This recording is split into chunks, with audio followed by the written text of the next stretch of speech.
नमस्कार साथियों, स्वागत है आपका हमारे YouTube चैनल में। आप राजस्थान के किस जगह से समाचार सुन रही हैं, कृपया कमेंट बॉक्स में लिखकर हमें जरूर बताएं। जयपुर से प्रस्तुत है राजस्थान के प्रादेशिक समाचारों के साथ मैं गौतम। पहले मुख्य समाचार। राजीव गांधी युवा मित्रों ने शुरू किया धरना प्रदर्शन। सरकार बदलते ही नौकरी से निकाल दिया था 5000 युवाओं को।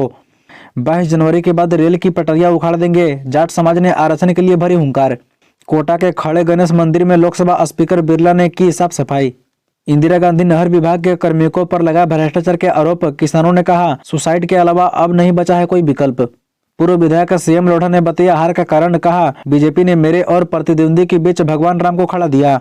भजन लाल सरकार पर हनुमान दागेंगे 30 मिसाइल। गहलोत राज में मंत्री रहे विधायक ने नहीं लगाया कोई सवाल। तुम्हारे सब्र की भी दाद देनी पड़ेगी पायलट साहब। 5 साल हाशिए पर रहे सचिन पायलट को प्रशंसकों की खरी खरी। और मुफ्त इलाज वाली कांग्रेस की स्कीम का क्या होगा? कांग्रेस ने सरकार पर हमले के लिए तैयार किए 5 बाण। अब खबरें विस्तार से। राजस्थान में 19 जनवरी से 16वीं विधानसभा का सत्र शुरू होने वाला है। इसको लेकर कांग्रेस ने मंगलवार को पूर्व मंत्री टीकाराम जूली को नेता प्रतिपक्ष घोषित कर दिया है। इस पर पूर्व डिप्टी सीएम सचिन पायलट ने उन्हें सोशल मीडिया प्लेटफॉर्म एक्स पर बधाई दी। पायलट की इस बधाई पर यूजर्स ने उन पर जमकर तंज कसा है। एक ही यूजर्स ने कहा है कि तुम्हारे सब्र की दाद देते हैं पायलट साहब। इस दौरान पायलट को लेकर यूजर्स की कई तरह की प्रतिक्रिया सामने आ रही है। बता दें कि सचिन पायलट को मुख्यमंत्री के बाद अब नेता प्रतिपक्ष से भी दरकिनार कर दिया है। इसको लेकर सोशल मीडिया पर बहस की जंग छिड़ गई है। बता दें कि पूर्व मंत्री टीकाराम को नेता प्रतिपक्ष बनाए जाने को लेकर पायलट के समर्थक नाखुश नजर आए। इस दौरान जब पायलट ने टीकाराम जूली को नेता प्रतिपक्ष बनने पर सोशल मीडिया पर बधाई दी तो यूजर्स उन पर तंज कसते हुए नजर आए।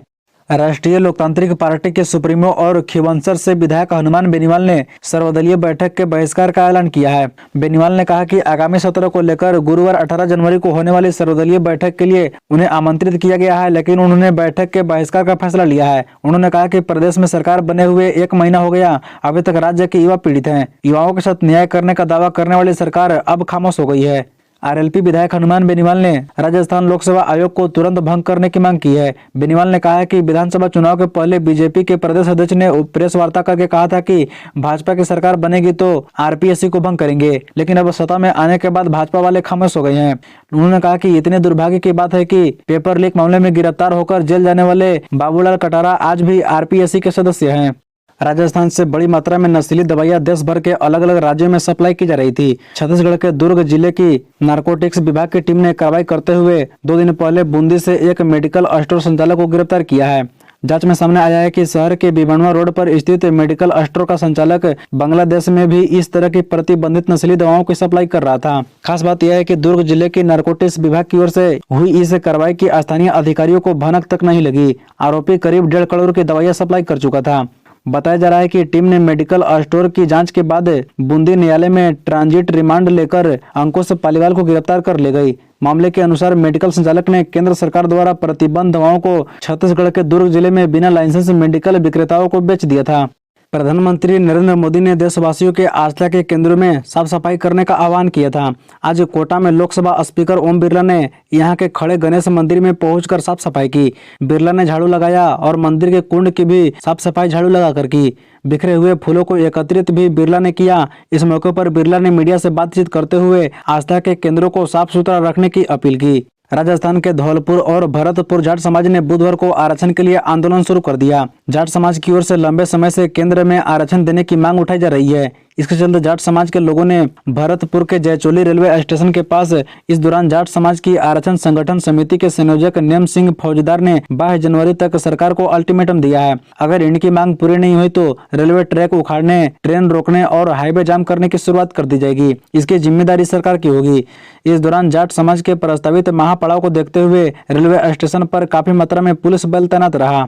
बता दें कि धौलपुर और भरतपुर जाट समाज की ओर से केंद्र में आरक्षण को लेकर काफी समय से मांग उठाई जा रही है। इसको लेकर बीते 7 जनवरी को डिंग में समाज ने हुंकार सभा में सरकार को 10 दिनों का समय दिया, लेकिन इस पर ध्यान नहीं दिया गया। 10 दिनों की अवधि पूरी होने के बाद बुधवार को अपनी घोषणा के अनुसार जाट समाज ने दिल्ली मुंबई रेलवे ट्रैक पर जयचोली रेलवे स्टेशन के समीप महापड़ाव डाला। राजस्थान विधानसभा चुनाव में सिरोही विधानसभा क्षेत्र में कांग्रेस पार्टी की हुई करारी हार के 1.5 महीने बाद पूर्व विधायक सीएम लोढ़ा मंगलवार को शिवगंज पहुंचे। उन्होंने अरठवाड़ा गांव में आयोजित ब्लॉक कांग्रेस कमेटी की बैठक में भारी संख्या में मौजूद कार्यकर्ताओं को संबोधित करते हुए चुनाव में हुई हार की निराशा से बाहर निकाल उनमें जोश पर संचार किया। इस मौके पर पूर्व विधायक ने कहा कि 5 सालों में सिरोही के विकास की कोई कमी नहीं छोड़ी, जनता का भी खूब स्नेह मिला, मगर चुनाव के दौरान भाजपा ने सीएम लोढ़ा और मेरे प्रतिद्वंदी के बीच भगवान श्री रामचंद्र को ला दिया तो फिर सीएम लोढ़ा को तो हारना ही था। उन्होंने कहा कि कोशिश यह करनी चाहिए कि कोई भी राजनीतिक पार्टी भगवान और धर्म को अपना हथियार न बना सके। ब्लॉक कांग्रेस की बैठक को संबोधित करते हुए लोढ़ा ने कहा कि कार्यकर्ताओं ने जीत के लिए भरसक प्रयास किए, मगर प्रजातंत्र का नियम है कि एक हारता है तो दूसरा जीतता है, उसी के अनुरूप यह निर्णय आया है। समय का असर तो चलता रहता है। पूर्व विधायक ने कहा कि हो सकता है हमारी कार्यप्रणाली या स्वभाव में कोई कमी रह गई हो। जनवरी के महीने में भारत में रबी की फसलों की बुआई का समय होता है। ऐसे में कड़ाके के ठंड में भी मेहनत कश अंधता अपनी औलाद की तरह फसल की देखरेख कर रही हैं। किसान आंखों में सुनहरे सपने के लिए पानी सप्लाई की ओर निगाहें लगाए हुए हैं, लेकिन सरहदी जिले जैसलमेर में किसानों की इस पानी की उम्मीद पर रसोकदार पानी फैलते नजर आ रही हैं। दबंग नहर के बीच पत्थर और रेत डालकर नहर के नालों को बंद कर पानी को रोक रही हैं, जिससे सैकड़ों किसान पानी की सप्लाई न होने से खून के आंसू बहाते नजर आ रही हैं। इसके बाद किसानों ने कहा कि सुसाइड के अलावा अब कोई भी विकल्प नहीं बचा। उपराष्ट्रपति जगदीप धनखड़ ने कहा कि आज कानून से ऊपर कोई नहीं है। अगर कोई मानता था तो उसे आज समझ में आ गया है कि कानून उससे ऊपर है। आज भारत के विकास को देखकर दुनिया अचंभित है, लेकिन अपनों में से ही कुछ लोगों का हाजमा खराब हो रहा है। धनखड़ बुधवार को टोंक के निवाई में वनस्थली विद्यापीठ के 44वें दीक्षांत समारोह में बोल रहे थे। उपराष्ट्रपति ने कहा कि प्रजातांत्रिक व्यवस्था का कोई मतलब नहीं है। यदि कुछ लोग समझते हैं कि हम लोग कानून से ऊपर हैं, जब कोई अपने आप को कानून से ऊपर समझता है तो बाकी लोग हताश हो जाते हैं कि ये हमसे अलग क्यों है, हमारे बराबर क्यों नहीं है। प्रजातांत्रिक व्यवस्था में तो सभी बराबर होते हैं, सभी को कानून के सामने हिसाब देना होता है। प्रधानमंत्री नरेंद्र मोदी ने मजबूती से ठान लिया है कि प्रजातांत्रिक मूल्यों का इस देश में राज रहेगा।